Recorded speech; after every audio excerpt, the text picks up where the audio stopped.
Bienvenue dans le média Le Grenier, le podcast qui donne la parole aux entreprises et aux entrepreneurs qui font l'immobilier au sens large. Peu importe le domaine, investissement locatif, promotion, crowdfunding, tokenisation, travaux, mon but est simple, c'est d'avoir une conversation pour connaître leur univers dans les moindres détails. Je m'appelle Mickaël et je suis le cofondateur de la société Green Living. On accompagne les particuliers à investir dans l'immobilier locatif sous deux formats. Un accompagnement en 8 sessions, on vous prend par la main pour investir, ou sinon de manière clé en main où on recherche le bien, on fait les travaux, on meuble et on gère pour vous. Alors si tu veux découvrir le parcours de nos invités, leurs craintes, leurs peurs, comment ils font pour avoir un impact, abonne-toi et rejoins-nous dans cette conversation.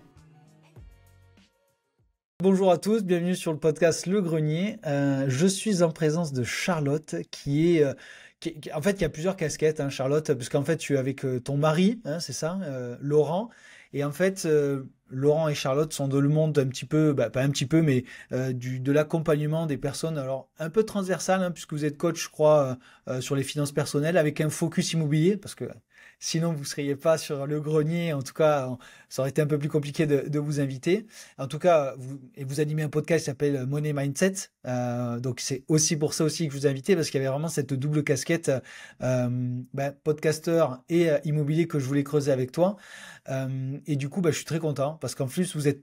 Alors, d'ailleurs, on va creuser tout ça, mais vous n'êtes pas forcément en France, ou en tout cas peut-être vous êtes sur le marché francophone peut-être, mais en tout cas vous habitez, je crois, en Belgique. Si j'ai bien fait mes devoirs, il y en a un des deux qui travaille au Luxembourg, bon bref. Et du coup, moi j'aimerais aussi creuser là où vous investissez, en France, en Belgique, un peu creuser un petit peu l'univers du podcast. Mais avant toute chose, ma chère Charlotte, donne-moi ton état civil, dis-moi un peu qui tu es, si tu donnes les infos que tu veux, parce que je sais qu'il ne faut pas demander les âges aux dames, donc tu dis ce que tu veux, comme tu veux, mais en tout cas, délivre-toi pour commencer cet épisode. Eh bien, bonjour à tous. Donc voilà, je m'appelle Charlotte, j'ai 33 ans, vois-tu, encore pour quelques semaines. Je suis mariée avec Laurent, donc qui est aussi mon partenaire au niveau de notre podcast Money Mindset, où comme tu l'as dit, on parle finances personnelles, on parle investissement et on parle aussi beaucoup d'immobilier parce que nous, c'est notre investissement dada, fétiche comme on dit. Ouais.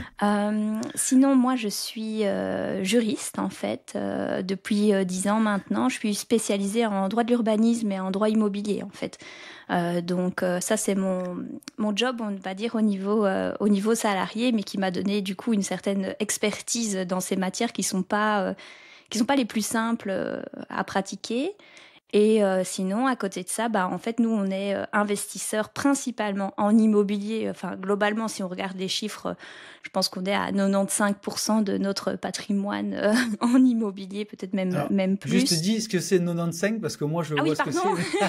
Voilà, donc je suis belge. Donc en Belgique, nous Voilà. disons 95 pour dire 95. Je vais essayer de faire attention, mais c'est vrai que c'est pas très naturel pour nous. Non, mais sois libre d'être comme tu es, comme tu es, mais je veux dire, il faut, voilà, pour certains, ceux qui savent pas. Alors moi, j'ai des clients aussi belges, donc suisses ou frontières, et que du coup, maintenant, j'ai l'habitude, mais certains ne sont pas au fait de tout ça. Voilà, bon, c'était juste pour la petite aparté. Et donc, voilà, on habite en Belgique, mais en fait, on vit vraiment pas très loin de ce qu'on appelle le triangle des trois frontières. Donc, c'est vraiment l'extrême sud de la Belgique. Ici, nous, on est à 4 kilomètres de la frontière française, en fait, D'accord. et à une trentaine de kilomètres du Grand-Duché de Luxembourg.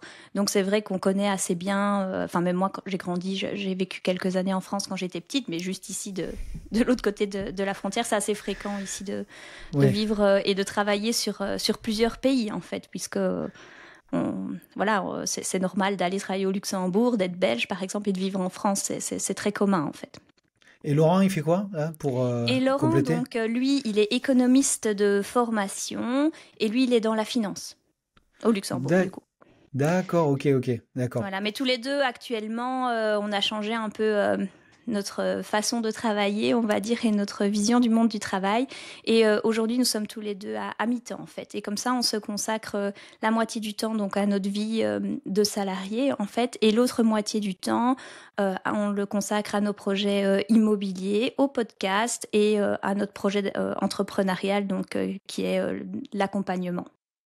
D'accord. Parce qu'aujourd'hui, c'est la répartition 50-50 salariat-entrepreneuriat. Au boulot, ça se passe bien? Ils sont OK? Tout va bien là-dessus? Oui, évidemment, c'est tout un processus à mettre en place. Bon, moi, ça va parce que ça fait maintenant 3 ans et demi que je suis à mi-temps, donc il y a toute une organisation aussi qui s'est mise en place. Et Laurent, ça fait pas aussi longtemps, ça fait 6 mois, je dirais. Il a changé de fonction, du coup, puisqu'avant, il était directeur financier du groupe. Donc là, il est plus directeur financier. Maintenant, il est responsable dans les ressources humaines de la même entreprise. Donc après, ça a été un processus en toute transparence avec, D'accord. avec nos patrons. Donc voilà. Non, ça se passe bien. Après, on a tous toujours un peu peur, je crois, de vouloir changer un peu de travail ou de travailler moins en s'imaginant que ça va être difficile. Je dis pas que c'est facile parce qu'en termes de charge mentale, c'est quand même costaud en fait, dans le sens où tu as quand même beaucoup de choses à penser sur un temps plus restreint. Maintenant, ça oblige aussi à mettre en place toute une série de choses en termes d'efficacité, euh, d'organisation, etc. Et c'est pas plus mal en fait. Parce que c'est quoi l'événement qui vous a fait, je sais pas, dire, penser qu'il fallait réduire son temps de travail salariat, augmenter peut-être, trouver une activité entrepreneuriale, c'est-à-dire voilà, il y a plusieurs questions en une. C'est pourquoi, ben, voilà, pourquoi vous êtes orienté vers un peu plus limo, pourquoi le podcast, pour faire cette transition. Après, on va rentrer dans le détail de chacun, mais C'est ça. moi j'aime bien comprendre l'événement ou la transition qui a fait que vous êtes dit, attends, non, le salariat c'est cool, c'est bien, mais c'est pas là où on se voit dans les prochaines années, quoi. C'est ça. Après, donc, de mon côté, ça a été principalement au départ pour m'occuper des enfants, parce que donc nous avons 2 enfants en bas âge. Ils ont quel Euh, âge? Ils ont quel âge? Aujourd'hui, ils ont 3 ans et 5 ans. Ah oui, ils sont Euh, petits tout, ouais. voilà. Ouais. Et Laurent étant directeur d'un groupe, enfin directeur financier d'un groupe au Luxembourg, il travaillait vraiment beaucoup. Et de mon côté, je travaillais quand même. Et nos enfants, ils étaient tout le temps malades en fait. Enfin, et puis c'était hyper Ah, compliqué à gérer en fait. Et donc pour moi à ce moment-là, ça a été plutôt un choix de survie. De survie parce que tous les jours, en fait, je devais demander pour repartir. Et puis, c'est des bébés Covid aussi, comme on les appelle. Mais du coup, chez nous, les crèches, enfin, ils toussaient une fois, on nous rappelait qu'on devait venir les chercher, etc. Donc, ça tenait plus, en fait. La vie pro et la vie personne ne fonctionnaient plus. Et donc, je me suis dit, bah, tiens, si je travaille moins, j'aurai déjà moins à m'organiser pour les faire garder, etc. Parce que je n'avais plus confiance, en fait, même en payant cher et vilain une crèche, je ne pouvais pas. Tous les jours, je me disais à quelle heure ils vont me rappeler. Ça, c'était tous les après, matins en les déposant, quoi. ça a été l'eau, je sais pas, voilà, en Belgique comment ça s'est passé, mais ça a été l'eau même ici, nous, en France, c'était un calvaire pour tous les parents, hein. Je crois que C'est ça. on a tous vécu. Ouais, en plus, je sais pas pour toi, mais moi, cette période, elle m'a marqué. Alors, elle m'a marqué à plusieurs égards, et d'ailleurs plus que d'autres, mais ça a été frappant parce que même nous, moi je l'ai pas bien vécu le Covid, hein, mais je me souviens de tout. Et même ces problèmes d'enfants que tu décris, on les a vécus, mais j'ai l'impression que c'était décuplé par 10, moi. Tellement cette période a été. Alors je vais pas faire.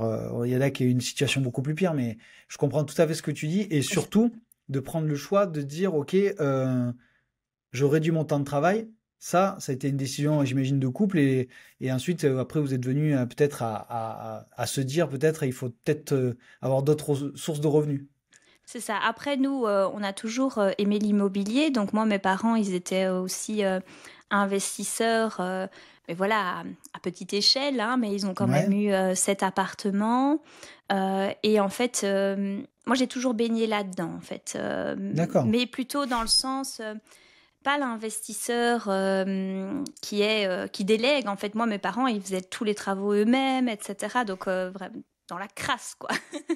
Euh, donc voilà, ça c'était ma vision, mais ma vision où à l'époque tu pouvais acheter une maison, enfin une ferme à 20 000 euros qui était à vendre depuis 35 ans et tu pouvais en faire, 6 ou 7 appartements dedans, quoi. Donc ça c'était ce que j'ai vu, on va dire, petite et qui m'a beaucoup inspirée. Et puis voilà, nous on aime bien, en fait, on aime bien les maisons. On dit aussi beaucoup que le Belge a une brique dans le ventre parce qu'on est très immobilier en Belgique. Bon, c'est D'accord. évidemment très immobilier résidence principale, mais au-delà de ça, tout le monde a cette envie d'être propriétaire. C'est vraiment quelque chose qui est ancré en nous. Et puis l'étape suivante, c'est plutôt la seconde résidence ou le petit investissement locatif. J'avoue que nous, on est passé un cran au-dessus. Mais voilà, c'est vraiment normal. En tout cas, dans mon univers à moi, l'investissement immobilier, j'ai grandi dedans. Mais sinon, au niveau du déclic, c'est aussi parce que Laurent, travaillant vraiment beaucoup, en fait, il a une très grande progression de carrière, en fait. Bon, évidemment, il expliquerait mieux que moi, mais il a vraiment, voilà, à 25 ans, il était déjà directeur administratif et financier d'une entreprise de 500 personnes. Et donc, il était dans cette espèce de quête, voilà, un peu du monde du boomer, d'une certaine Ouais, façon, ouais. où on va gravir les échelons et augmenter en salaire et augmenter en responsabilité et augmenter en charge de travail, etc. Donc il était vraiment à fond là-dedans.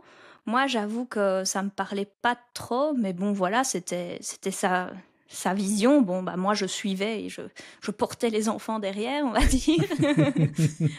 Et puis, enfin, ça, on n'en parle pas souvent, mais on a eu la meilleure amie de notre petite fille qui a 3 ans, enfin, qui avait 3 ans, qui est décédée d'un cancer, en fait.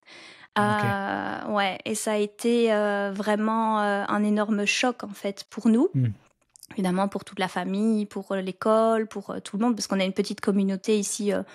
On est quelques centaines d'habitants ici au village. Et ça a été, il y avait déjà tout un cheminement qui s'était fait, mais ça a été comme le coup de massue, on va dire, qui nous a fait comprendre que il y avait vraiment beaucoup de fragilité aussi, en fait. On croit toujours que ça arrive chez loin ou que c'est pas une réalité, mais si c'est une réalité, en fait. Et nous, on a été extrêmement impactés par cet événement, et notre fille aussi a été extrêmement impactée. Et ça nous a vraiment remis en question plein de trucs, la place du travail, la place de la famille, la place des enfants, etc. Et ça a été comme je vais pas dire la goutte d'eau qui avait débordé le vase, mais en tout cas, un espèce de moment charnière en se disant, maintenant, faut qu'on fasse les choses autrement, quoi. On était déjà sur cette voie-là, mais là, il faut qu'on arrive à remettre le plus important à sa place, le moins important à sa Hmm. place. Et de là, on a tiré beaucoup de leçons de vie, en fait, et vraiment un changement de perspective. Et surtout pour Laurent, en fait, le changement de perspective, de se dire, le travail, c'est bien, il faut bien travailler, peu importe qu'on soit entrepreneur ou qu'on soit salarié. On n'a rien sans rien non plus, ça c'est sûr. Mais est-ce que le 60 heures par semaine en vaut la peine? Euh, Bof, quoi, parce qu'en fait, il le dit, les 2 premières années de sa vie, par exemple, à notre petite, il la voyait jamais, en fait. Il travaillait tout le temps. Donc, est-ce que c'était ça qu'on voulait?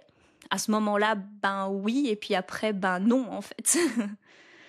Ah, mais ce que tu auras dit, c'est très vrai. Après, le truc, c'est que quand tu rentres dans un schéma salarié avec les postes qu'a pu avoir Laurent et même toi, juriste, je veux dire, c'est que quand tu rentres dans une carrière, justement, tu rentres pour faire une carrière, tu te fais avec un schéma que tu as vu aussi de tes parents, des amis autour de toi. Et nous, on est une génération, parce que même si tu es un peu plus jeune que moi, on est quand même une génération, et même celle qui arrive après, où on parle beaucoup de sens. Et le sens ne passe pas forcément que par le salaire. Parce que là, j'imagine que tous les deux, en faisant le boulot que vous faisiez, et maintenant à mi-temps, c'est-à-dire que mécaniquement, sans donner de chiffres, vous avez divisé par deux votre salaire, mais ça ne veut pas dire pouvoir d'achat. Parce qu'en fait, les gens confondent, en tout cas, moi, c'est un peu une de mes thèses, c'est qu'il y a le salaire que tu peux gagner, mais le pouvoir d'achat que tu as. C'est-à-dire que tu peux gagner 5 000 euros par mois et vivre et dépenser 4 500, mais tu peux gagner 2 000 et en dépenser que 1 000. Et tu auras un pouvoir d'achat supérieur. En tout cas, c'est comme ça que je vois les choses. Donc, je pense que les déclics, après, ceux qui ont des enfants le comprennent davantage. Moi, ce que tu me dis, bien évidemment, ça me touche parce que j'ai deux petites filles et je touche du bois et j'ai pas connu ce genre d'événement. Mais du coup, dans votre histoire, ce déclic a été un accélérateur plutôt qu'un, je dirais, un déclic. C'est plutôt, ça vous a fait peut-être accélérer parce que c'était peut-être chez vous latent de peut-être faire autre chose, non? Oui, on était déjà en route, on avait déjà de l'immobilier, etc. Mais ça a comme été le truc de, là, faut faire les choses. de manière plus intense, quoi. Il faut vraiment s'y mettre à 100% et avoir une vision, etc.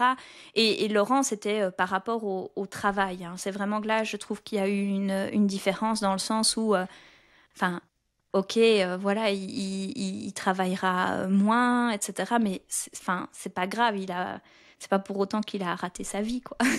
Non, c'est pas ça. Non, mais après, il a choisi un schéma. Mais c'est vrai que là, tu disais, vous investissiez à côté, donc quand vous étiez salarié. C'était quoi un peu la thèse d'investissement que vous aviez quand vous étiez un peu salarié? Est-ce qu'elle a changé C'est ça. d'ailleurs? Euh, Dis-nous un peu Bon, on cette va dire évolution. elle évolue Ouais, en fonction du temps, mais aussi elle évolue en fonction des opportunités en fait qui se présentent, hein, parce que bah, tout n'est pas toujours parfaitement programmé, évidemment. eh oui, Donc nous, on a commencé par des opérations avec nos résidences principales, ouais, parce que parce que on a déjà tout de suite acheté en fait. Donc moi, je travaillais depuis 2 mois que nous avons acheté notre première résidence principale. J'avais même pas 3 fiches de paye à donner à la banque. Mais la banque nous a suivis à l'époque. Euh, mais c'est là aussi que je pourrais te parler de l'importance qu'ont prise les finances personnelles dans notre projet. C'est qu'en fait, on s'est très ouais, vite très endetté en fait, avec cette d'accord, ok. résidence principale. En tout cas, aujourd'hui, ça me fait un peu rire parce que c'était pas des grosses sommes, mais pour nous, à ce moment-là, et en termes de mensualité, c'était costaud parce qu'on avait emprunté à 125%, parce que Parce que en Belgique, c'est 25% les frais d'acquisition. Enfin, les ils frais, équivalent à 25%. d'accord, ok. Donc c'est pour ça, moi je Mais dis pas 110%, mais c'est j'ai compris, 125%. je comprends. Donc voilà, on s'était endetté. Et par contre, c'était une très très très bonne maison. Ça, on l'a vu tout de suite. C'était une très bonne maison, mais c'était des vieilles personnes de 70 ans. 70 ans pour les Belges, qui vivaient dedans. Et du coup, au niveau du style, etc., enfin, c'était hyper vieux, quoi. Enfin, voilà, c'était une Ouais, maison de vieux. Mais par contre, ouais, elle était dans un état nickel. Et nous, on a tout de suite senti qu'on pouvait en faire quelque chose. Et on savait aussi que ce serait transitoire parce qu'on avait acheté cette maison qui se situait entre nos deux jobs à l'heure actuelle, enfin de l'époque, pardon. Mais on savait qu'on resterait pas là parce que c'était pas là où on vit aujourd'hui, hein, et c'était moyennement loin de chez nos parents, etc. Mais c'était pas là qu'on voulait vivre à long terme. Donc on a acheté cette maison, on l'a entièrement rénovée, mais toujours avec cette vision, on va la revendre. Donc il faut que chaque euro de travaux qui soit mis dans cette maison nous rapporte au moins la même somme, voire plus. Il n'était pas question, au moment cette idée, on referait bien le devant de porte pour faire une place de parking en plus, etc. Puis après, on s'est dit, mais non, parce que ça changera rien. Et les gens nous prenaient un peu pour des fous, parce que c'est quoi ces jeunes qui achètent et qui ne font pas finalement tout ce qu'ils ont envie de faire, mais qui font ce qu'ils pensent le plus rationnel en termes d'investissement immobilier. C'était pas quelque chose qui parlait aux gens autour de nous. Et cette mais du maison, on coup, l'a vendue trop. Oui. les travaux, vous les avez fait vous-même Ah oui, avant oui, on a d'arriver tout sur fait la vente, nous-mêmes. mais vous avez tout À fait part le vous-même? place... Ouais, à part le placement de la nouvelle cuisine, où ça, c'est Ikea qui est venu la placer. Sinon, on a tout fait nous-mêmes, Ouais. ouais. Après, à l'époque, Laurent, enfin, je l'appelais un peu en rigolant Bob la bricole, parce qu'il n'était pas toujours très, très doué, on va dire. Mais oui, on l'a entièrement Merci. rénové nous-mêmes. Heureusement qu'il n'est pas là. Oh, il le sait, Tu lui hein. enverras pas le podcast, hein. Tu Non. lui enverras pas. Mais avec une vision très, finalement, quand on prend du recul, c'était une vision très homestaging. Parce que comme Eh oui. toutes les bases de la maison étaient excellentes, enfin, limite, les vendeurs, ils étaient un peu...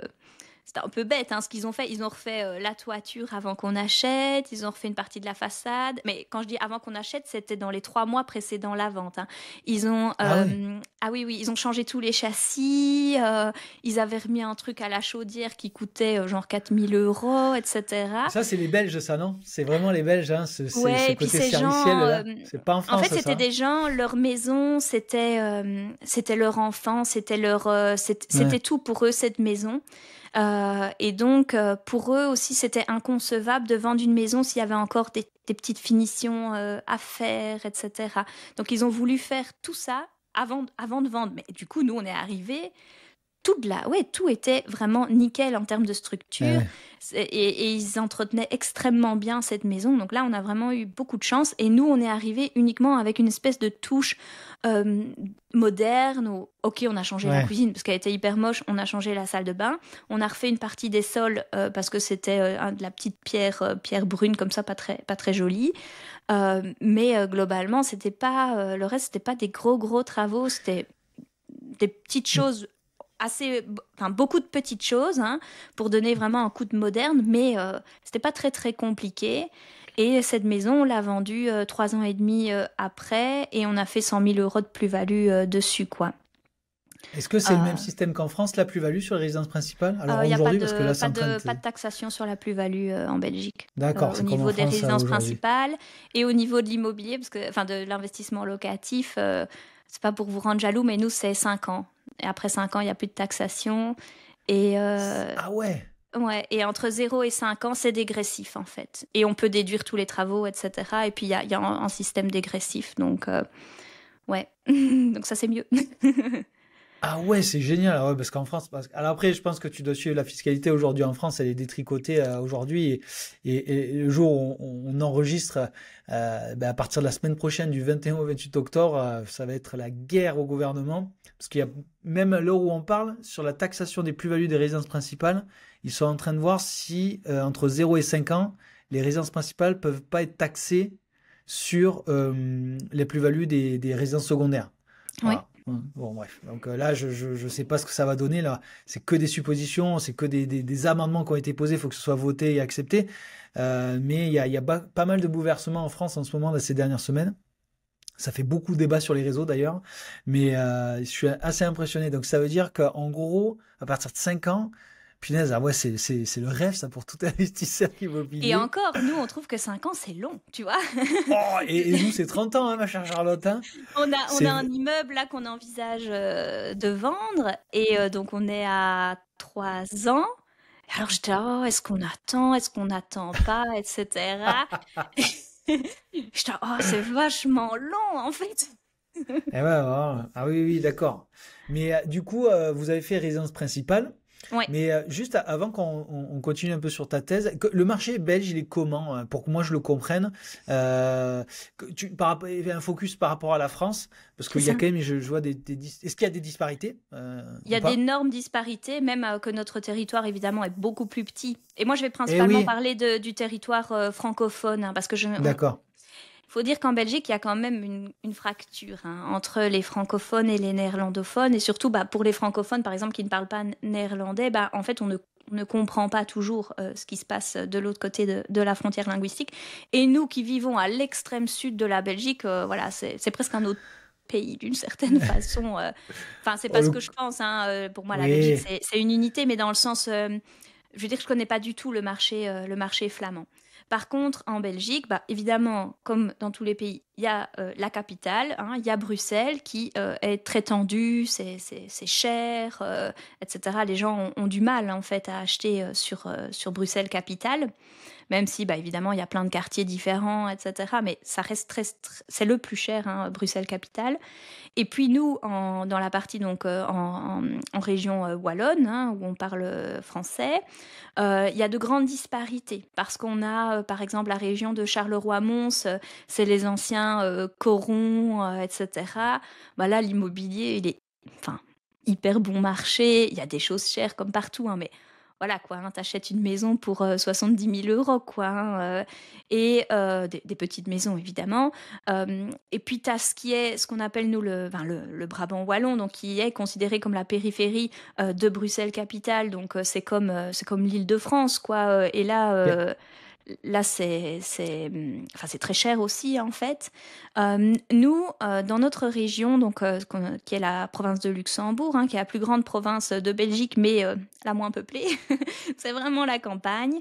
Le marché est très varié dans le sens où on est pour la moitié du territoire, enfin, il y a la frontière en fait du Grand-Duché de Luxembourg qui fait toute la partie droite. Et évidemment, dans toutes les communes à proximité de la frontière luxembourgeoise, un peu comme en France avec la proximité avec la Suisse ou en France avec la proximité avec le Grand-Duché de Luxembourg, là, les prix sont assez élevé, en fait. Le marché est assez tendu parce que les gens, les Français, les Belges, etc., habitent de l'autre côté de la frontière et traversent la frontière tous les jours pour aller travailler au Luxembourg et aller chercher des salaires, on va dire, en moyenne 3 fois supérieurs au Luxembourg, quoi.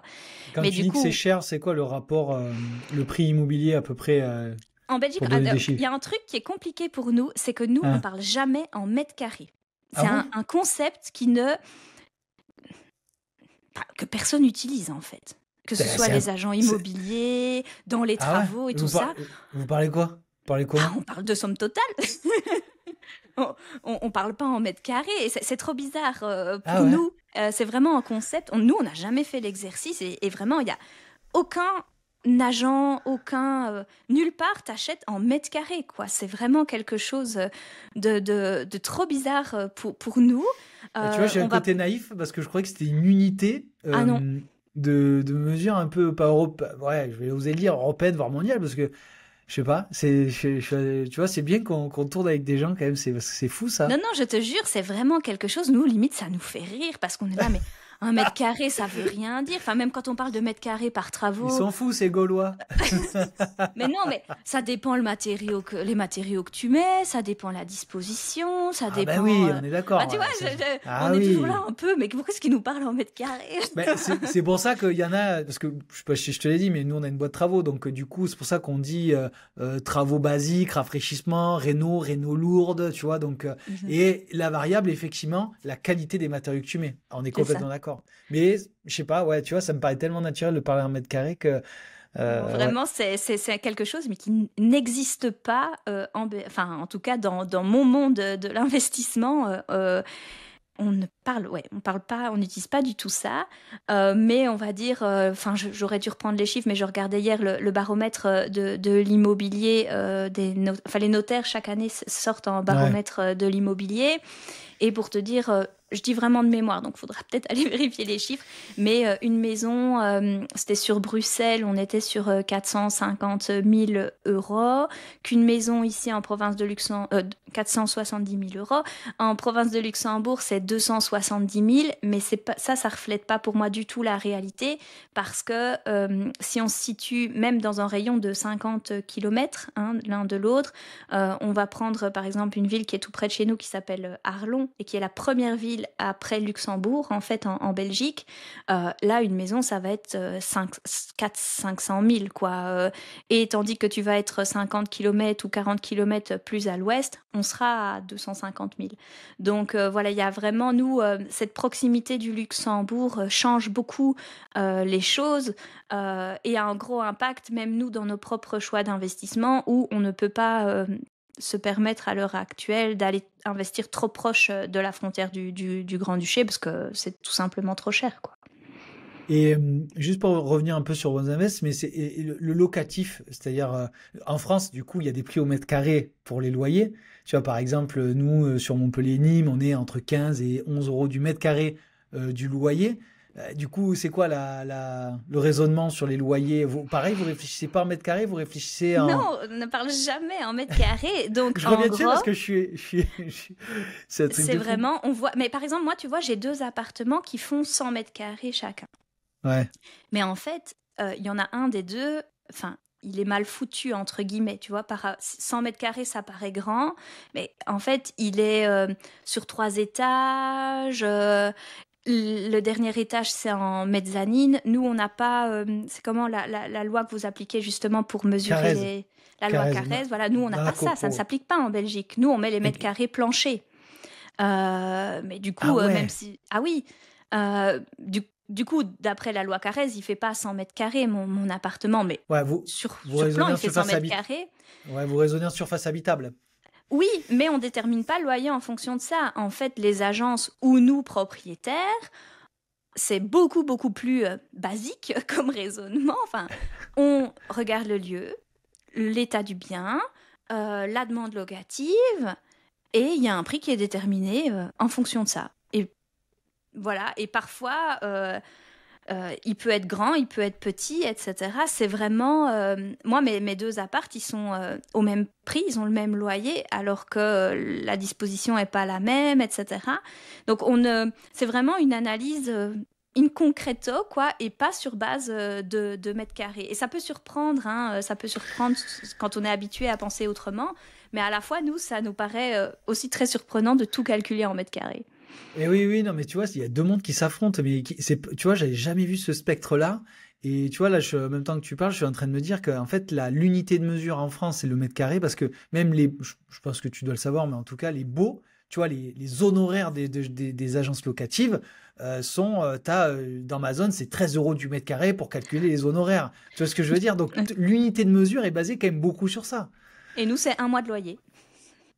Non, mais après, et là, c'est la petite pique entre, tu vois, la Belgique et la France, même si on gagne souvent au foot. Voilà. Mais bon, ça, c'est pour la petite vague. Mais le truc, c'est que, il y a un côté quand même que vous avez, vous les Belges, qui est très nordiste, entre guillemets, c'est le côté pragmatique. Et c'est ça qu'aussi qu'on peut relever. C'est que, tu vois, je trouve qu'en France, on a trop de trucs. On doit trop penser aux normes, trop penser. Et pourtant, j'ai travaillé pas mal d'années là-dedans, mais on fait trop de trucs. On met des couches de couches de couches de couches de beaucoup de choses. Et on oublie beaucoup le pragmatisme. Alors après, je sais qu'il faut protéger les locataires, tout ça. Voilà, j'ai pas de problème. Mais on est sur trop de trucs. Voilà. Donc c'est pour ça que j'aime aussi le côté, je suis assez agréablement surpris du pragmatisme que vous avez sur le marché belge, parce qu'effectivement, quand je t'écoute, je me dis, ouais, il y a un bien, le mètre carré, bon, il peut effectivement, c'est beaucoup plus simple effectivement de réfléchir en mois de loyer que 13 euros du mètre, parce que ça ne prend pas en compte forcément l'état du bien. Si tu mets une prestation moyen haut de gamme, c'est pas forcément apprécié en mètre carré, tu vois. C'est C'est clair. brut. Voilà, c'est 13 mètres carrés, t'as 100 mètres carrés. L'appartement, il peut faire, je sais pas moi, surtout qu'en plus, l'encadrement des loyers dans certaines villes, t'as même pas le niveau de prestation qui est pris en compte. Il y en a qui vont dire oui, mais franchement, honnêtement, c'est pas forcément pris en compte, quoi. Ok, d'accord. Non, mais c'est cool. Et il y a quoi comme autre disparité, un peu, si on continue sur ce volet-là? Quelles sont les disparités? Bah, nous, on a une fiscalité qui est beaucoup plus simple. Ah oui, oui, ce que tu Euh, disais, ouais. Ouais. et qui, en fait, la Belgique est un paradis fiscal des investisseurs immobiliers, hein, on ne le dit pas très très haut. Euh, mais comme je te dis, en fait, comme le Belge a une brique dans le ventre, je pense que depuis toujours, hein, il y a déjà eu des idées de réforme, etc. Mais en fait, aucun politique, aucun gouvernement n'ose s'attaquer à ça parce que il y a trop de gens qui sont propriétaires, c'est trop important, etc. Donc on va nous surtaxer, comme vous, au niveau du travail. Donc nous, on est ultra taxés en tant que salariés. Mais par contre, au niveau immobilier, ben là aussi, c'est en regardant ailleurs qu'on s'en rend compte. Parce qu'évidemment, que quand on regarde que chez soi, on trouve quand même que c'est toujours trop cher. Exact, c'est vrai. Voilà, mais quand on Mm. regarde, oui, ailleurs, en fait, on se rend compte que c'est beaucoup plus simple. Nous, il n'y a pas de SCI, il n'y a pas tous les régimes fiscaux que vous utilisez, etc. Nous, il n'y a pas ça. C'est Genre t'investis. dissociation, location du meublé, il n'y a pas. En fait, si tu fais du meublé, en gros, c'est enfin, tu es imposé comme si tu avais du nu. Hein, donc c'est donc des revenus immobiliers et à côté tu vas payer un petit truc en plus de revenus mobiliers, c'est tout. Mais tu D'accord. vas T'as pas être des dans un régime pourcentages? spécifique. D'accord. Après, moi, je En suis pas une gros, experte de fiscalité, hein. ouais, Je te non, parle plus de mon expérience, de ce que j'en sais, etc. Mais bien sûr. on n'a pas du tout, on ne doit pas choisir de régime, etc. Enfin, c'est la même chose pour tout le monde. La seule chose Mais qu'il y a, c'est que soit tu investis en société, soit tu investis en privé. Donc, pour investir en société, il faut déjà avoir des activités, il faut avoir de l'argent qui rentre, etc. Donc, on va dire le commun des mortels, il investit en privé. Et au niveau privé, c'est très avantageux dans le sens où bah, tu payes ce qu'on appelle le précompte immobilier, donc qui est l'équivalent de votre taxe foncière, qui aussi équivaut en général à un mois de loyer. Ensuite, tu fais ta déclaration fiscale. Et là, bon, évidemment, il y a 50 000 calculs et il y a plein de choses qui rentrent en jeu. Mais globalement, au niveau immobilier, on estime que c'est aussi un mois de loyer que tu mets au niveau de ta déclaration fiscale. Et, euh, et voilà, c'est tout. Non, mais tu vois, c'est fou, Charlotte, ce que tu dis, parce que je rebondis sur une phrase que tu as dit. Alors, c'est pas pour être, comment dire, provocateur, mais tu dis, je suis pas experte en fiscalité. Mais punaise, en France, t'es obligé d'être expert en fiscalité. Mais t'es obligé, en tout cas, expert.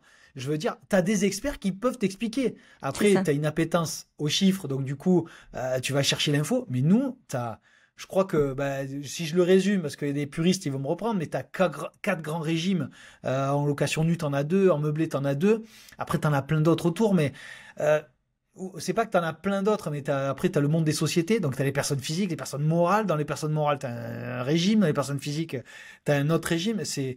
Et là, ta phrase me fait dire, mais en fait, nous, on est des fous ici. Ouais. On est des Mais c'est pour ça, malades. tu vois, nous, on n'a pas besoin, en fait, on n'a pas besoin d'être des Eh experts en oui, fiscalité, parce qu'à partir du moment, enfin, nous, à l'heure actuelle, on investit en privé, plus tard, on investira en société, voilà, on sait qu'on a créé notre structure aussi pour ça, parce que bah, là, tu peux lever du crédit autrement, etc., etc., mais bon, voilà, ça, c'est l'étape d'après. On a quand même des gens hein, qui se retournent le cerveau en réfléchissant à plein de trucs fiscaux, etc., mais moi, je suis là, les gars, enfin, vous faites déjà vos investissements, le seul risque, entre guillemets, que certains mettent en avant, c'est quand tu commences à avoir trop d'immobilier, tu peux être qualifié, justement, ça peut être qualifié de revenu professionnel, hein, si d'accord. tu as... Maintenant, je veux dire, c'est pas avec 4 appartes, hein. Ouais. Et il faut que derrière aussi, tu n'aies pas d'autres revenus professionnels. Parce que, en soi, si tu bosses, que ce soit comme salarié ou entrepreneur, et que tu as plein d'immobilier, il y a des gens qui ont un gros patrimoine immobilier et qui font des grosses rentrées financières, mais ils sont quand même pas qualifiés de revenus professionnels parce qu'ils ont une activité professionnelle à côté. Et avant de se poser toutes ces questions-là, il faut déjà un petit peu développer son patrimoine et puis on y réfléchit après, quoi. Parce que, du coup, tous les Belges investissent dans l'immobilier, non? Bah, oui et non, hein, parce que en vrai, hein, il y a beaucoup de Belges qui sont propriétaires de leur résidence principale. Donc les dernières statistiques, on est sur 72% des Belges propriétaires de leur résidence principale. Ah ouais.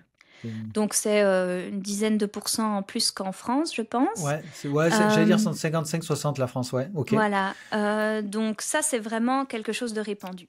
Après, on va dire qu'il y a quand même pas mal de gens qui ont une seconde résidence ou un petit investissement locatif, mais autour des 50 ans, quoi. Tu vois, on a fini de payer la première maison. Ah bah j'ai plus rien à payer ou 45. Enfin, avant ils faisaient Ouais, des crédits un peu plus courts qu'aujourd'hui.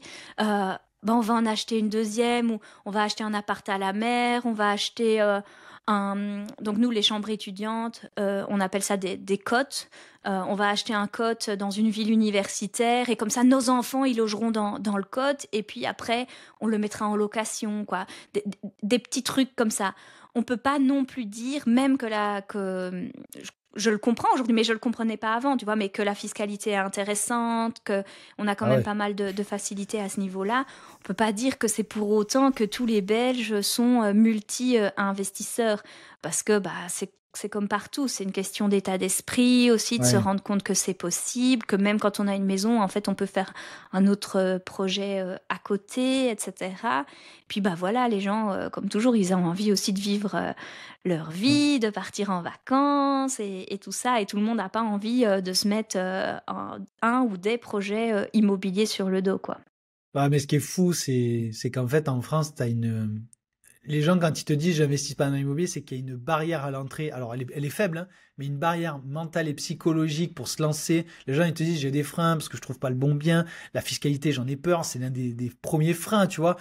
Mais vous, il n'y a pas de frein au niveau fiscalité. Il faut juste, il y a un frein comment dire, d'aller de l'avant, je veux dire. Et C'est ça, ça. c'est un frein qui est commun, je pense, à tous les pays. Hein. Je pense que c'est pas que belge ou Maintenant, français. je dirais le frein quand même principal belge par rapport à la France. Et ça, par contre, c'est un gros désavantage pour nous, Ouais. c'est l'accès au crédit. Ah Donc voilà. voilà, ça Ah, il y a c'est au moins un défaut vraiment... quand même. Je me disais, Ah oui, la oui. mariée est Mais trop du coup, belle alors. en fait, si tu veux, je dirais que chez nous, le plus difficile, c'est le ticket d'entrée. Ah, Il faut beaucoup de cash pour investir en immobilier en Belgique. Beaucoup d'apports, en fait. Les banques sont très demanderesses, même avec des bons revenus. Même avec, enfin, nous on l'a vu, même avec des revenus luxembourgeois, etc. Enfin, t'as l'impression qu'en fait elles veulent se couvrir au max, quoi. Hein. C'est vraiment, une banque quoi. Voilà, Une une banque, banque. Mais du une coup, banque. nous, la règle de base, il y a toujours Ouais, des aménagements, des discussions, des ouais, négociations possibles, etc. Mais la règle de base, c'est tous les frais d'acquisition en cash. Donc, je te disais, ok, c'est 25% du ouais. projet Hmm. et 20% d'apport du prix d'achat. Ah ouais, Donc, on peut pas.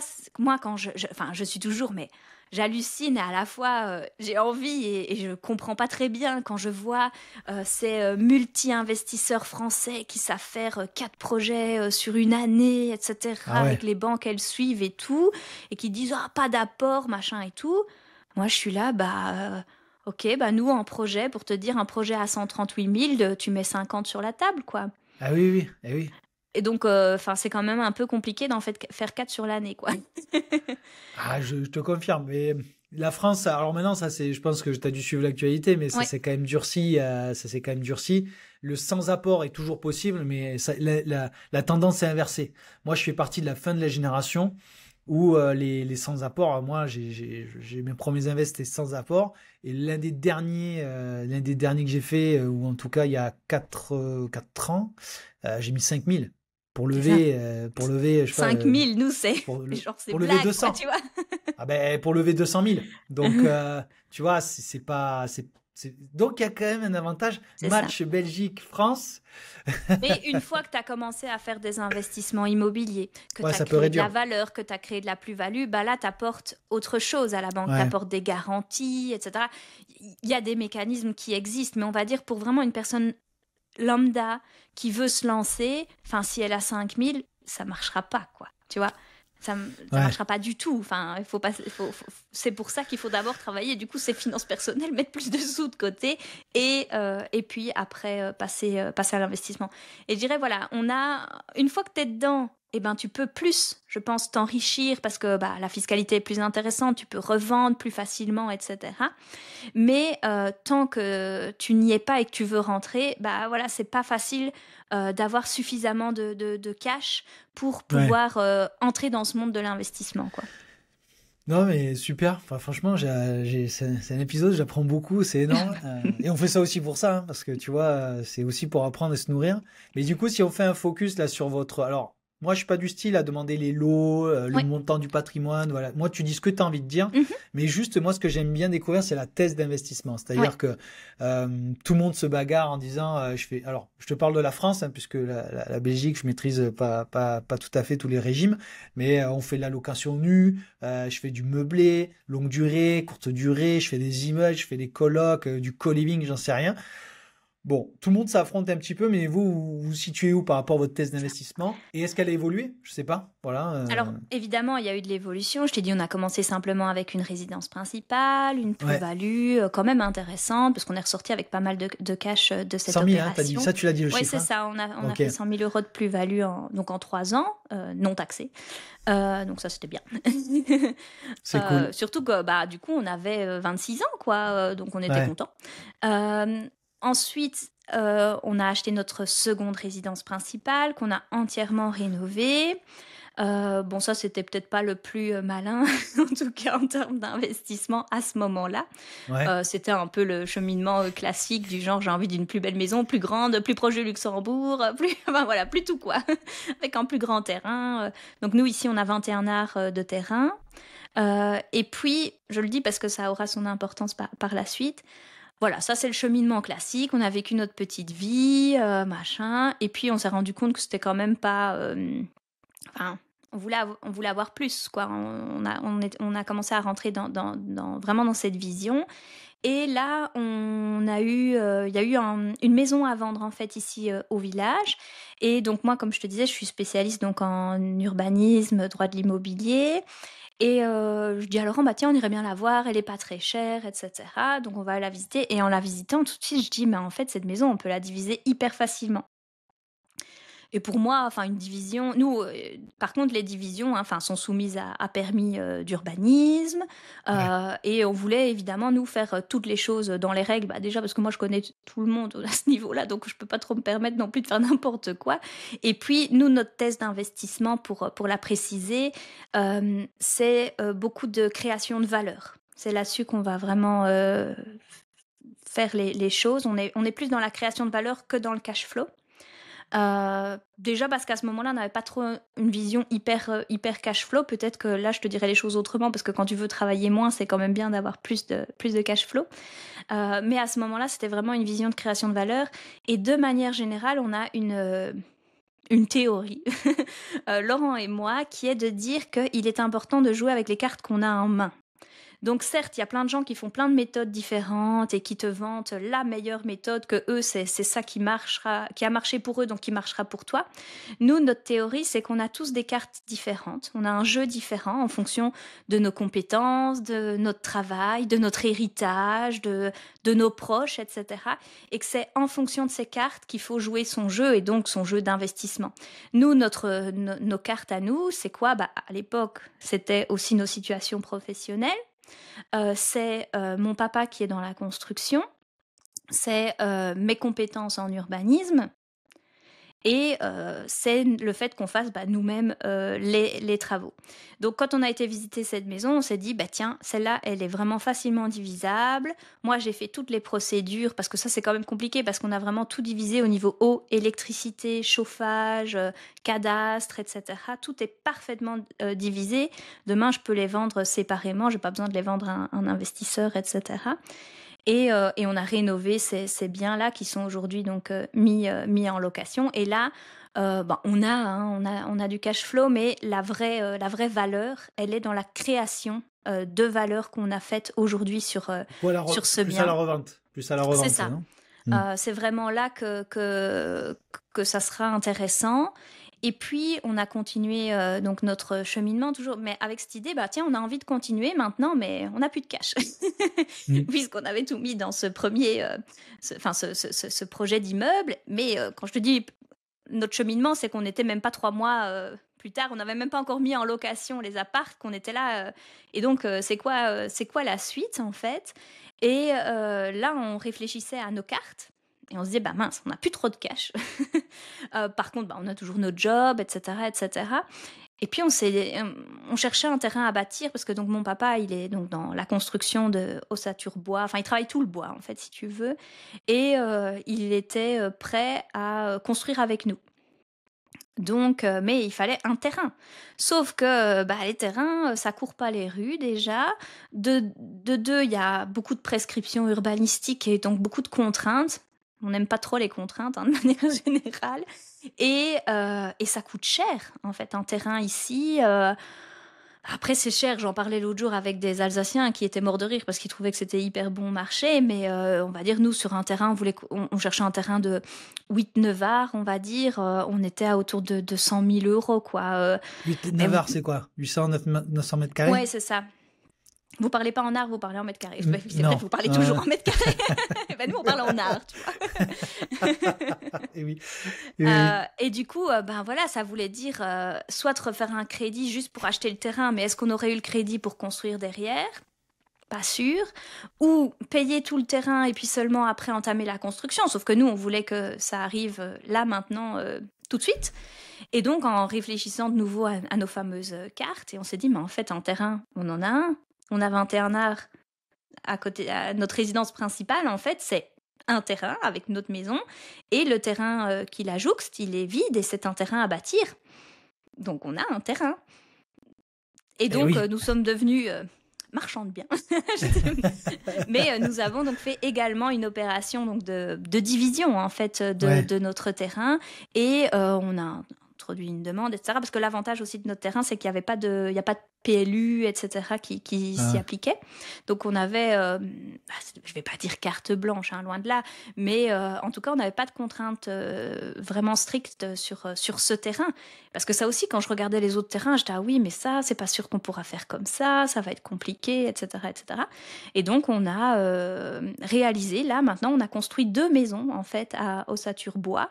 On les a terminées. Il y en a une déjà qui est en location aujourd'hui sur notre terrain. Et Laurent donc a arrêté de travailler pendant 1 année. Il a pris, c'était une autre carte qu'on avait en main, que travaillant au Grand-Duché de Luxembourg, le Grand-Duché ayant plein de sous et plein d'avantages, parce que il y a la route, mais il y a plein d'avantages. Eh ben, il a pu prendre une année de congé parental payé par le Grand-Duché et du coup, Ah oui. pas du tout payé comme en Belgique ou en France, le congé parental, vraiment un vrai salaire supérieur, quoi. Et donc, il a pu prendre une année et on s'est occupé évidemment de nos enfants pendant cette année. C'est là aussi où il y a eu beaucoup de reconnexion en fait entre les enfants et lui. Et puis on a construit donc ces deux maisons, 3 chambres, 160 mètres carrés chacune. Ah Donc ouais. voilà. Putain, c'est des grandes Et baraques, là. bah écoute, nous, moi je trouve. Après, c'est pas 100. Parce que j'ai compris ça. C'est pas 160 mètres carrés, loi Carrez. C'est 160 mètres carrés Oui. au total. Mais il n'y Ouais, a pas ouais, de non. enfin, il y a pas de cave et tout ça, mais on va dire qu'on compte la cage d'escalier. Je sais pas si vous comptez la cage d'escalier, Si, ce si. genre de truc. Alors, non, parce qu'en fait, tu as deux. Parce que en France, on est compliqué. C'est que tu as la Carrez pour les copropriétés, mais tu as les surfaces habitables pour les Ok. maisons. Donc, en Ok. fait, en maison, la Carrez qu'elle dit, alors je grossis les traits, mais en copropriété, c'est que quand tu es mansardé, tu peux prendre que les hauteurs des mètres 80. Ok. Donc, mais dans les villas, t'as pas beaucoup de déperdition ou ce genre de choses, mis à part d'avoir des combles ou que sais-je.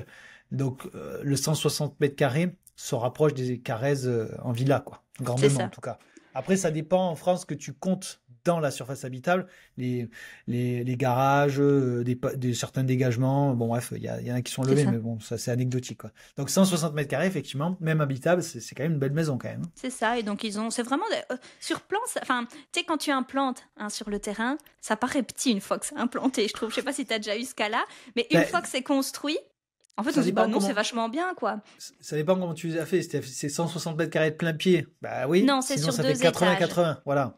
Donc c'est ça. Donc 80-80, ça te fait une emprise au sol de 160 mètres carrés pour deux maisons. C'est ça. Voilà. Et Donc donc, ouais, ouais. non, c'est des jolies petites maisons. Ah oui. Enfin, nous, on Et comme... considère que c'est des petites maisons, mais c'est parce qu'on habite dans une très grande maison. Mais c'est des maisons jumelles, hein, elles sont vraiment identiques, mais en miroir, quoi.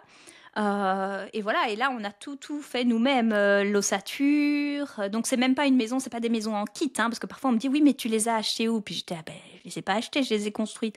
Oui, mais vous les avez achetées à quelle société? Non, non, on a construit chaque pan de mur nous-mêmes, etc. Enfin, mon papa Un travail de et mon titan. mari.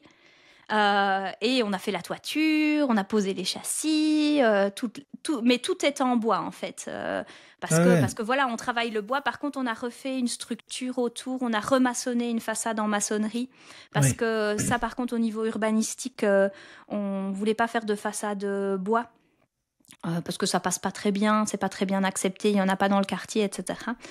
Donc on fait une façade traditionnelle, mais autour d'une maison ossature bois en fait. Mais l'ossature bois, c'est...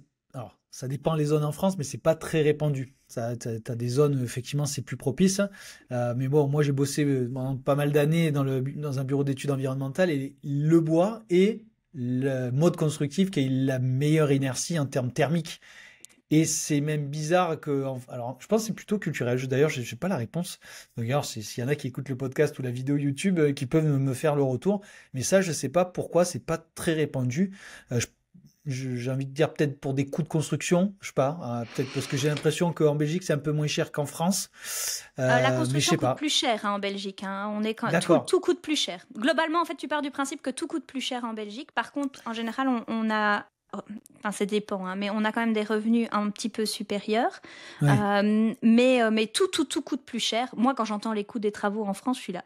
Quand on me dit, ah, je vais faire ça avec 20 000 euros, je suis là. Avec 20 000 euros, tu vas faire ça? Genre, c'est pas possible. Euh, Ouais. mais nous, le bois, on l'a pas... Parce qu'il y a eu d'énormes variabilités de prix pendant le Covid au Ouais. niveau du bois. Ah ben le Donc, cours. ouais, ça, on avait Hmm. peur. Mais nous, il est vraiment redescendu quand on a construit. Donc là-dessus, on a vraiment eu de la chance. Je pense D'accord. que si on avait construit genre 1 an avant, on était facile 20 ou 30%, même peut-être plus, au niveau des prix du bois. Donc ça, c'était vraiment top pour nous d'être à cette période-là et pas à la précédente. Mais Ici aussi, tu sais, c'est pas très très répandu. Ça reste quand même quelque chose d'un peu différent, quoi. On construit pas mal des annexes en bois, tu vois, genre ça, oui. Ouais. Mais sinon, on appelle ça d'ailleurs la construction traditionnelle, quoi, en Mais pierre et en bloc, tu vois, quoi. je suis étonné même des surfaces parce que tu vois, alors bêtement, hein, je te dis mon raisonnement, je pensais que tu vois, un pays, Belgique, c'est un petit pays. Je me dis la surface foncière vous obligerez peut-être à construire des trucs un peu plus petits que des 80-80, tu vois, je sais pas, tu vois, bêtement. Alors peut-être Pour c'est nous, votre zone aussi qui s'y prête, hein. 80-80, ça, c'est des petites maisons, hein. Ça, Ouais, c'est des maisons. Après, c'est ce qui se construit aujourd'hui. Tous les constructeurs construisent le genre de maison que nous avons construit. d'accord. C'est Ah ce ouais. que les gens C'est les cherchent. standards. C'est un standard, voilà. Trois D'accord. chambres, une salle de bain, toilette, buanderie. Après, nous, on n'avait pas la place, mais la plupart, ils ont un garage ou un carport en plus. D'accord. Ah oui. Mais ça, c'est vraiment, limite, c'est même un petit peu grand, les chambres, etc. Parce que les chambres font 16 mètres carrés, 14 mètres carrés, 12 mètres carrés de Ah oui. mémoire. Et ça, c'est un peu grand, tu vois. Par rapport, je pense que les constructeurs, ils auraient bien gratté 1 mètre, quoi. Nous, on a fait Bah, en fonction du terrain qu'on avait. ah, bien sûr, vous avez bien fait. Mais tu vois, les standards en France, c'est plutôt grosse louche, entre 80 et 90 mètres carrés, trois chambres. Oui, C'est aujourd'hui, les maisons individuelles, là, tu vois, je réfléchis. À l'époque, c'était pas ça, mais là, ces dernières années, c'est ça, hein, c'est c'est 90, ça. 100 mètres carrés, trois chambres. Après, c'est, comme on dit, c'est les standards, mais après, ça dépend aussi de la surface foncière. Parce que nous, en France, t'as une emprise au sol, alors l'ancien COS, hein, pour les anciens, en fait, t'as 100 mètres carrés. Si t'as un COS de 0,3, tu peux construire 30%. Donc, c'est-à-dire, tu peux construire une emprise au sol de 30 mètres carrés. Donc, c'est pour ça qu'on raisonne encore en mètres C'est carrés, ça. tu vois. Mais tu peux monter, hein, 30 et 30, ça fait 60. Bon, bref, t'as compris le truc. Ok. Mais du coup, vous avez fait ces deux maisons en bois sur votre terrain. Vous avez fait d'autres choses ou d'autres Pour l'instant, stratégies? on en est là maintenant. C'est déjà très bien, hein. Je veux dire, Voilà. Mais surtout, comme c'est je te super, hein. disais, parce que donc nous, on n'avait plus d'argent en fait Ouais, à amener, en tout cas pas suffisamment pour un projet de 2 maisons neuves. ouais. Et du coup, ce qu'on a réussi donc à négocier avec la banque, c'est qu'en fait, l'apport, c'était le terrain. Donc la banque a considéré que nos 20% d'apport pour pouvoir obtenir notre financement, qu'on a eu du coup à 100%, en tout cas 100% d'argent nécessaire à la construction, ça a été l'apport. Ça a été le terrain, pardon, l'apport Alors, du terrain. ça, c'est Donc un super hack qui est aussi possible en France. Donc, c'est ça, ceux qui ont du foncier de famille ou quoi, et qui se disent je peux rien faire, faites valoriser les biens et allez voir la banque, tentez le coup d'aller faire ce c'est gap, ça. ce levier bancaire avec ce que vous avez. Et souvent, on pense qu'il faut avoir X ou Y argent de côté. Alors, c'est mieux, bien sûr, mais il y a des choses à faire valoriser. Bah, évidemment, enfin, parce que là, les maisons, on vient de les terminer. Là, je te dis, il y en a une qui vient d'être louée. Les locataires ont emménagé la semaine dernière et l'autre est en recherche de locataires aujourd'hui. Donc nous, on a aussi besoin, évidemment, que les deux soient loués pour qu'on puisse aussi retomber un peu sur nos pieds parce que nous, on n'a pas... en tout cas, on n'a jamais pu bénéficier jusqu'à présent de différés de crédit au niveau des intérêts. Donc là, Ça on ne n'existe paye que... pas? Non, bah, ça existe peut-être, mais nous, en tout cas, on n'a jamais pu en bénéficier jusqu'à présent. D'accord. Et donc, ça signifie que dès le lancement des projets, en fait, tu payes Ouais, pour notre, 100% de la tu payes mensualité, ouais. soit 100% de la mensualité, ça c'est le pire des cas, soit, si la banque l'accepte, au moins les intérêts. Sauf qu'avec les intérêts aujourd'hui, hein, pas les intérêts d'il y a 2 ans, ben, on est quand même sur des sommes qui sont relativement considérables. Pour te dire, bah, moi, à l'heure actuelle, alors que je ne paye que les intérêts, je suis un tout petit peu en dessous de 1 000 € D'accord, pour que deux je maisons. paye voilà, pour ce projet-là. Bon, voilà, après, certains trouvent que c'est peanuts, d'autres vont trouver que c'est beaucoup. Ça dépend évidemment de ta situation, si Ouais, tu as d'autres revenus, si tu travailles, si tu travailles pas. Mais en gros, nous, tout ça, ça vient de notre privé, quoi.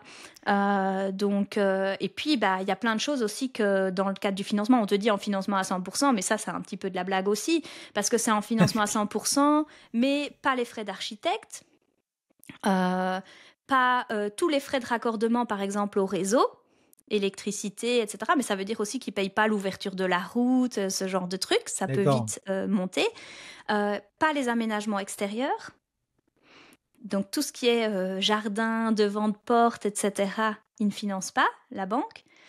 Donc tout ça, il faut que toi, derrière, soit tu le fais pas, c'est ce que des gens font quand c'est leur résidence principale, ils attendent, etc. Mais quand tu fais du locatif, tu peux pas penser comme ça. Tu peux pas dire, oh, le devant de porte, je vous le ferai dans 3 ans.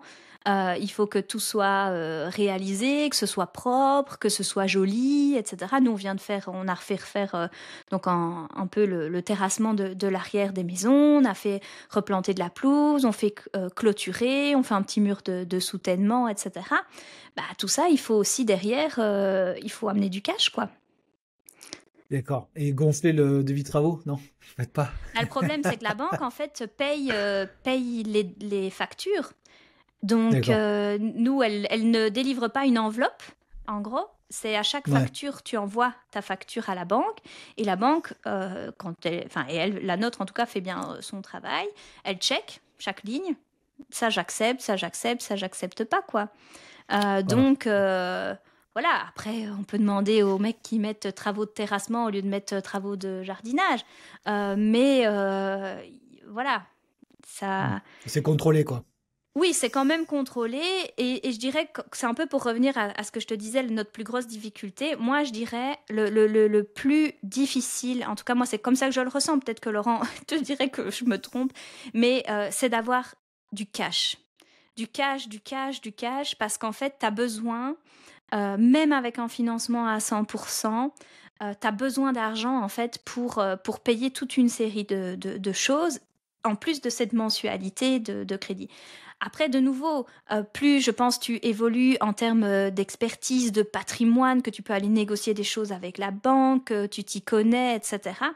Mais si tu es un investisseur débutant ou moyen, ou que tu n'es peut-être pas très à l'aise d'avoir ce genre de discussion, ou qu'en face de toi, tu as une banque qui est très, nous on appelle ça les banques très bon père de famille, c'est pas eux qui vont commencer à te proposer ce genre de solution, etc., un petit peu plus original. Donc, si tu ne le sais pas ou si tu n'oses pas engager ces discussions-là, évidemment, la banque, elle va jamais te le proposer, quoi.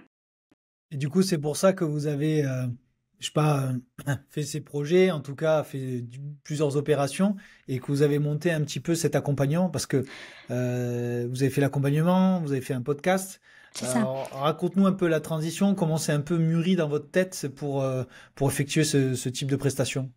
En fait, c'est vraiment un cheminement parce qu'au départ, on l'a fait vraiment pour nous parce qu'on est des gros consommateurs de podcasts, que ce soit des podcasts en finances personnelles, en mindset et en investissement pur, principalement immobilier. On aime vraiment bien ça.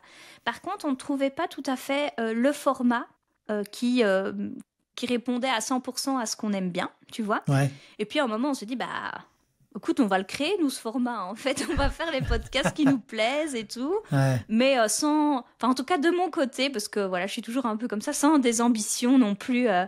démesurées. Tu vois, c'était vraiment... on verra bien qui nous écoute. Et tout ça, ça s'est fait pendant la construction. En fait, on a lancé le podcast au moment où on lançait la construction des maisons. Ok. C'est vraiment 2 bébés qui sont nés en même temps. Et voilà, c'était pour apprendre, pour rencontrer, pour développer des sujets, etc. Voilà. Et puis ça a pris de plus en plus d'ampleur. Donc maintenant, c'est vrai qu'on commence à faire notre petit bonhomme de chemin dans le monde du podcast. Voilà, on était contents. Le mois dernier, on a été 6e en France. Donc ça, on était trop fiers parce que la plupart de nos D'accord. auditeurs sont français Eh oui, et c'est pas fou belges, ça. tu vois. Ouais. Donc voilà. Et puis oui, après il y a cette volonté de continuer à investir, mais du coup plus en société. Sauf que évidemment pour investir en société, il faut que tu aies de l'argent en société. Hein. Ça va. Donc clairement, il y a une volonté aussi entrepreneuriale, mais qui se combine, tu vois, avec tous ces événements de vie que je t'ai Ouais. expliqué plus tôt. Parce qu'en fait, si on voulait vraiment continuer à investir, c'était pas très compliqué. Hein. Laurent continuait avec son job de genre top manager au Luxembourg. Moi, je continue avec mon job de cadre en Belgique à temps plein.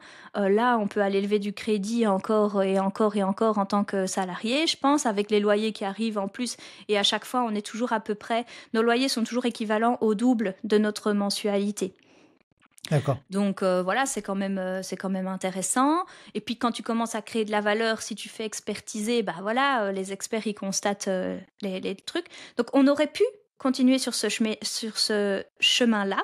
Et je pense que ça aurait été le plus simple, peut-être le plus efficace, parce que bah, tu restes sur ta ligne de conduite, tu lèves du crédit. Et là, on aurait pu, même avec notre capacité d'épargne, là, je pense qu'on aurait pu faire un projet par an et que ce projet soit de plus en plus grand, et puis arbitrer si nécessaire en fonction, etc.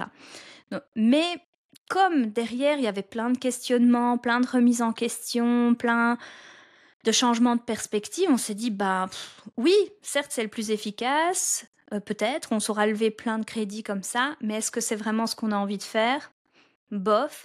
Et c'est là qu'il y a eu aussi cette volonté de développer nos propres activités. Et c'est vrai que quand tu commences, hein, donc voilà, moi ça fait quand même 10 ans que je suis salariée et Laurent 11 ans, quand tu commences à faire un projet entrepreneurial, quel qu'il soit, hein, je pense, il y a quand même un truc, quoi.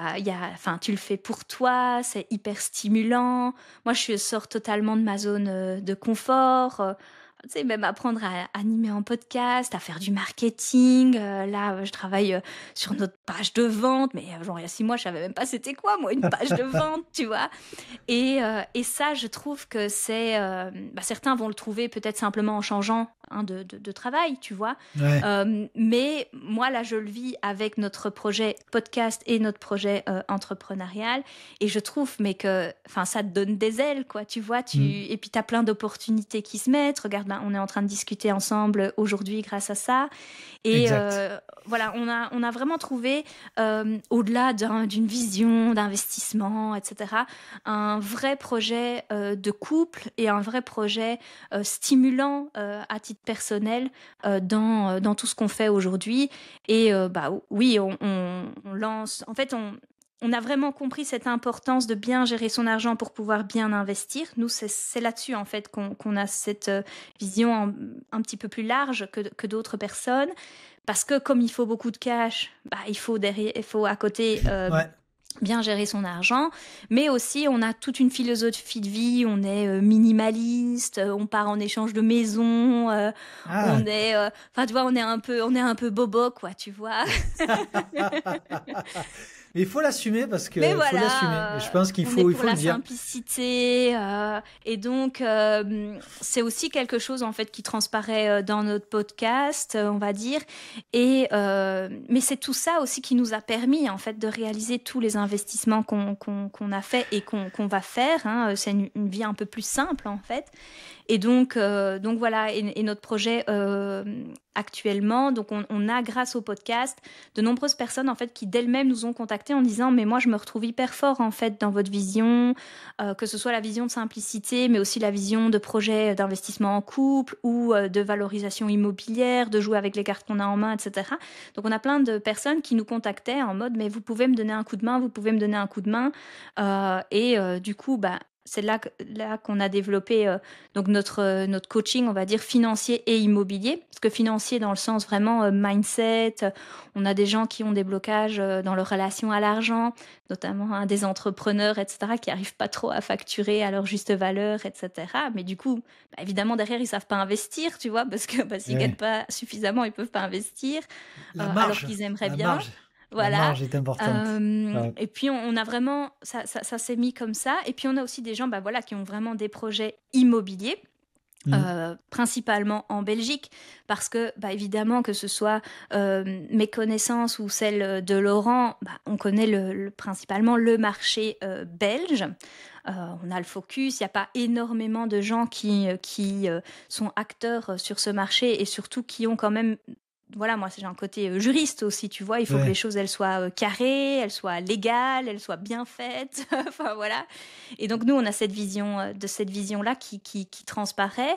Et mais on a aussi, c'est surprenant, mais on a aussi des personnes en France en fait qui nous contactent pour faire du coaching immobilier.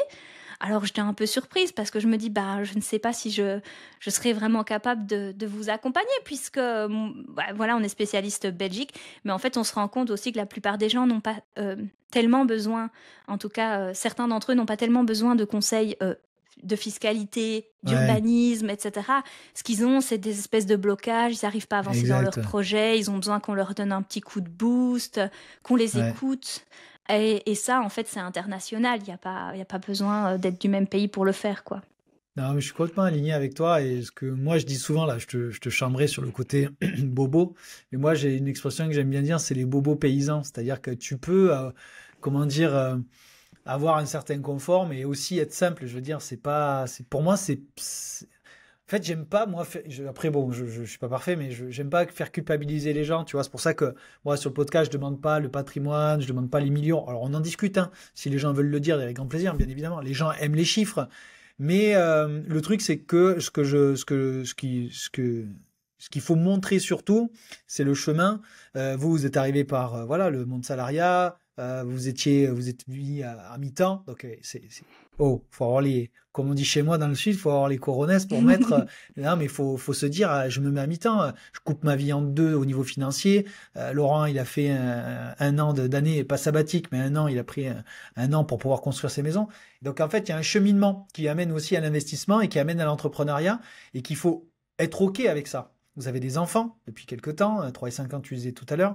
Et ça, en fait, quand tu commences à avoir des enfants, euh, parce qu'en fait, en France, sur les réseaux, c'est beaucoup de jeunes qui te disent, ouais, moi, je veux faire des immeubles à cash flow. Mais il y a des gens qui se reconnaissent pas dans ça. Et pourquoi? Parce que moi, tu vois, j'avais une thèse en étant salarié, c'est de faire un invest par an. Et c'était OK. Moi, je voyais tout le monde qui y achetait à droite à gauche, mais moi, j'aimais mon travail et j'aimais l'immobilier. Et je voulais surtout pas que l'un confronte l'autre, tu vois. Et je me suis jamais culpabilisé et j'ai fait quand même des invests. Donc, C'est ça. je- voilà, je pense que en fait, votre parcours montre ça aussi. C'est-à-dire que on fait à son rythme, sans se culpabiliser, et à un moment donné, on donne des coups d'accélérateur, et c'est cool. Et on profite aussi des enfants. C'est ça. Bon. Et puis, bon, bah, enfin, nous, notre philosophie, c'est aussi l'important, c'est le chemin, tu vois. Enfin, ou Mm. l'important, c'est pas l'arrivée, c'est la quête, comme il dit Aurel San, tu vois. Parce que, mais non, mais C'est sinon, on vrai. court après quoi, tu vois. On s'en fout finalement d'avoir un immeuble de plus ou deux. Il faut profiter aussi de chaque instant, même les travaux, tu vois. Hein. Nous, on partage ça aussi avec les enfants, on Ouais, leur sème des petites graines aussi dans leur tête, mais ouais. on essaye malgré tout de quand même voyager, de quand même Mm. profiter de la vie. Même cette année de congé sabbatique, tu vois, on est parti 5 semaines en voyage pendant cette année-là, alors que la raison aurait dit, mais non, vous mettez le focus sur la construction à 100%, etc. On était quand même à 99% sur la construction. Bien sûr. Mais je voulais, moi, parce que ça, c'est quelque chose qui, moi, me tient particulièrement à cœur, que cette année euh, de break professionnel soit aussi du temps de qualité, du temps de famille. Et ça, c'est ce qu'on essaye aussi de mettre en avant dans le podcast et puis dans ce qu'on montre de notre vie. C'est que bah voilà, faut aussi, même si on a des grands projets, si on a de l'ambition, des rêves, etc., il faut que chaque jour aussi, on accomplisse une petite partie de cette vie qu'on a envie d'avoir. Parce qu'autrement, on va être super malheureux si on met juste 20 ans à construire un patrimoine et que pendant 20 ans, notre vie, elle est nulle. Est-ce que ça en vaut vraiment la peine, tu vois? Ouais, après, tu vois, la difficulté, c'est que quand tu es jeune, entre 20 et 30 ans, tu t'en rends pas compte de ça. Parce qu'en fait, ce qui est bête, ce que je veux dire, c'est qu'en fait, tu as besoin de toucher le feu ou toucher la merde pour pouvoir te dire, là, tu vois, vous avez connu un drame amical autour, bah, hop, c'est un événement qui te fait dire, hop, hé Coco, reviens un peu, peut-être aux bases. Mais si tu le vis pas, cet événement, et c'est humain, je veux dire, on est tous pareils, moi le premier, et donc du coup, tu te dis pas la qualité. Moi, avec ma femme, on a beaucoup bossé, on a pas délaissé nos filles, mais il y a des moments donnés où t'es pas parfait. Je veux dire, quand t'es parent, et tu te dis après coup, merde, tu fais ça pourquoi? Donc tout le monde se la pose. Tout le monde se l'assume d'ailleurs, ou pas d'ailleurs. Il y en a qui te disent, ouais, mais moi j'ai jamais de doute. Non, arrête de dire que t'as jamais de doute. Tout le monde a des doutes. Après, tes doutes, c'est de savoir à quel niveau tu les mets. Est-ce que tes doutes durent 20 ans ou tes doutes durent un jour? C'est Et ça. c'est là la différence entre les gens. Et, et c'est comme la thèse. Alors, tu vois, les gens, ils me disent, ouais, mais tout le monde peut investir en immobilier. Non, non. Tout le monde ne peut pas être entrepreneur, tout le monde ne peut pas être investisseur immobilier. Par contre, tout le monde peut l'être avec certains prérequis. Voilà. Bon, après, moi, j'ai 38 ans, donc tu me diras, il y a peut-être un autre schéma, mais bon. Voilà. En tout cas, moi, je partage énormément de ce que vous faites avec Laurent. Moi, j'adore la construction parce que, bon, l'objectif, c'est pas de parler de moi, mais j'ai bossé là-dedans, donc ça m'a beaucoup parlé. Mais du coup, ce qui serait intéressant de faire, tu vois, je pense, dans les mois qui arrivent, c'est, comme disent les podcasters, un catch-up, de voir un peu l'évolution de Money Mindset et de Laurent et Charlotte, et puis de voir l'évolution aussi avec les enfants, hein, parce que les enfants sont quand même des parties prenantes aussi dans tout projet entrepreneurial. C'est-à-dire la vie de famille, quoi, je veux dire. Hein, c'est clair. C'est nos associés. Enfin, c'est même nos patrons certains jours. Moi, j'avoue, j'ai 2 filles, 3 et 7. C'est quand même les patronnes, quand même.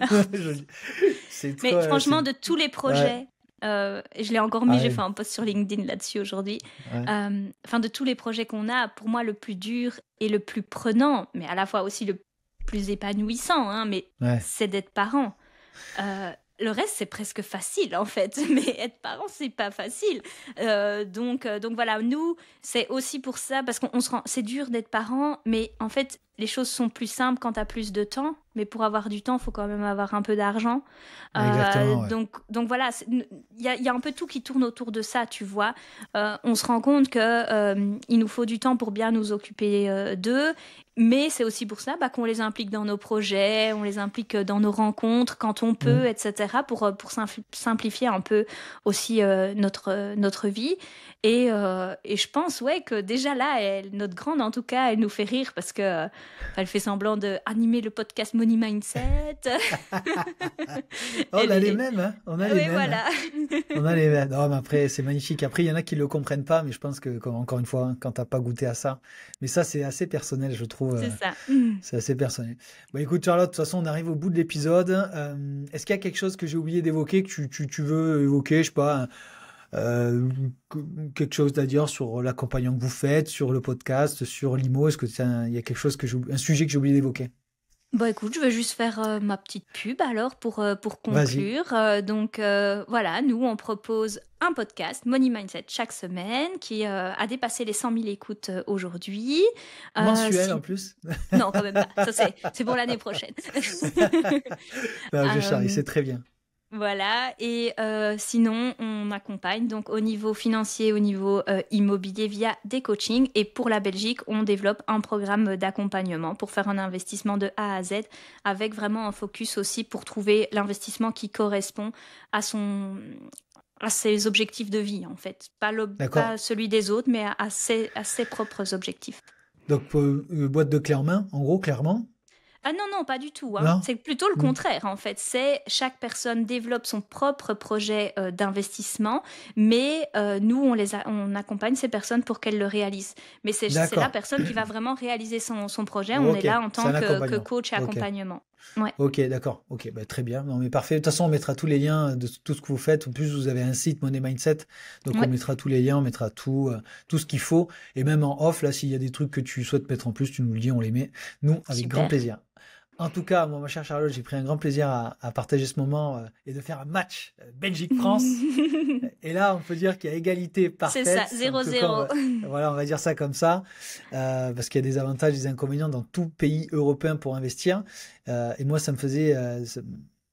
je vais à cœur de découvrir d'autres pays et du coup, vous en faisiez partie. Donc, je suis très content qu'on ait pu échanger là-dessus, en tout cas. Super. Merci de m'avoir accueilli. Merci à toi et tu passeras le bonjour à Laurent et à tes enfants. Et je dis ciao à tout le monde. C'est la fin de l'épisode. J'espère que cela vous a plu. Mais on va pas se quitter comme ça. Et il existe 3 moyens pour continuer ensemble. Premièrement, me faire des retours. Je réponds à tout. Deuxièmement, la newsletter. On parle d'actualité sur l'immobilier, les différentes stratégies immobilières, mais on partage aussi nos dernières opportunités ou tout simplement découvrir l'avancée de notre aventure chez Green Living. Ou sinon, la troisième, c'est de pouvoir bosser, travailler avec nous. Et là, on a 2 formats, l'accompagnement et le clé en main. Donc je vous dis à très vite. Ciao.